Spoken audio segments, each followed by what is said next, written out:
which is one of the newest or one of the most fun fashion and artistic destinations if you guys are wanting to have a little out-of-the-box experience.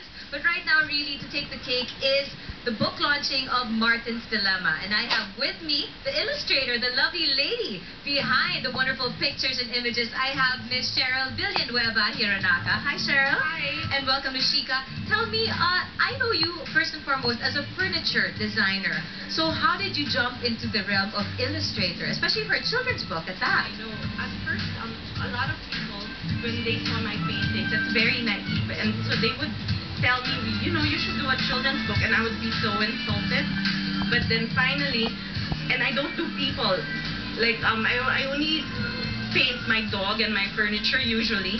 Okay. Never do people. And then when PM contacted me, I told her, you know, I'm not so sure I can paint people, but I'll give it a try. And so she said, sure. And then she just gave me like full, whatchamacallit? Full freedom.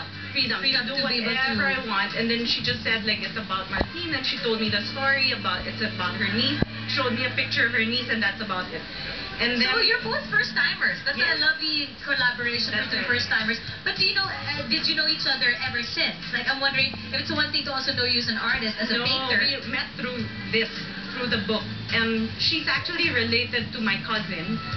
She's the sister-in-law of my cousin, and that's about it. We never met before. And still, did that give you, like, butterflies? Were you unsure? What was it like immediately coming into? Comfortable with her. I wasn't comfortable about doing illustrations for a children's book yet.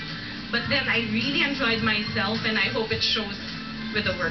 I think it does, because if it's one thing, it has such a very Alice in Wonderland kind of feel. Right. And of course, children especially have such profound imagination that you don't want to limit them to something just realistic. Exactly. Or different venues. Another thing I noticed is that you incorporate everything acrylic on lace. Yes, This yes. sadya, because of what happened in the story. Like the lizard ate the lace. Yeah.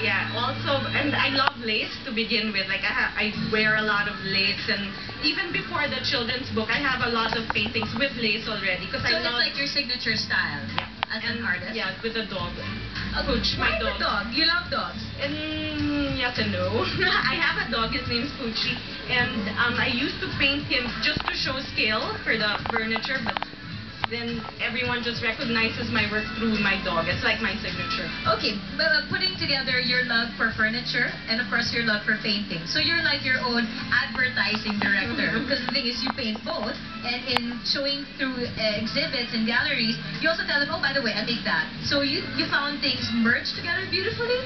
Yes, it's really furniture that I'm into, and like you said, it's very Alice in Wonderland, but actually my inspiration is Dr. Seuss. Okay, that too.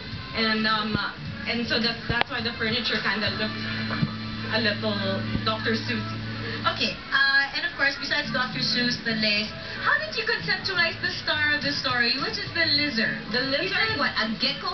Or, you know, he's supposed to be an extinct lizard. Exactly. And so it's PM's story. And then I just asked her, what do you imagine the lizard to be? And she said that she gave me the colors, and then so I proposed what shade of green and what shade of yellow, and she loved it, and that's it. Okay, and of course, Martine is something about her niece. Yes. Did you have a little did you get inspiration from the actual picture of her niece? I'm sure she would have loved that. Yeah. I mean, growing up, you can say, by the way, that book is on me, right? She's very lucky to have a book and to make her like cartoony. I don't want to say cartoony. It's just that it's still real. It's a very much people, and I love your elegant take on it. It's very, very interesting and fun. Thank you. I think that's the best word to describe it, fun. And the thing is that unless you look closely, you do find the lacy details. And that's already like for the adults to appreciate. So for both kids and adults. Yes. Are you wanting to continue this kind of profession as an illustrator now? Yes, and I'm also planning to write my own book eventually. Wonderful. And illustrate it as well. So 2009 will be a very, very busy year for you. What about the rest of your exhibits? Because I know you're not based here in Manila. No, I'm You're not. based in the States. Yes. No. I'm based in Paris. Okay. I used to live in the States, but I just moved to Paris. And I have an exhibit in Tokyo in July. Wonderful. And maybe you can invite some of our POIs who are actually there in Tokyo. Or do you have a website so people can get in touch or get to know more about your work? I have a blog site. It's just CherylHiranakaDesign.com, I think. Okay, thank you very, very much. It's a pleasure to have met you. And congratulations on a wonderful success for a first-timer.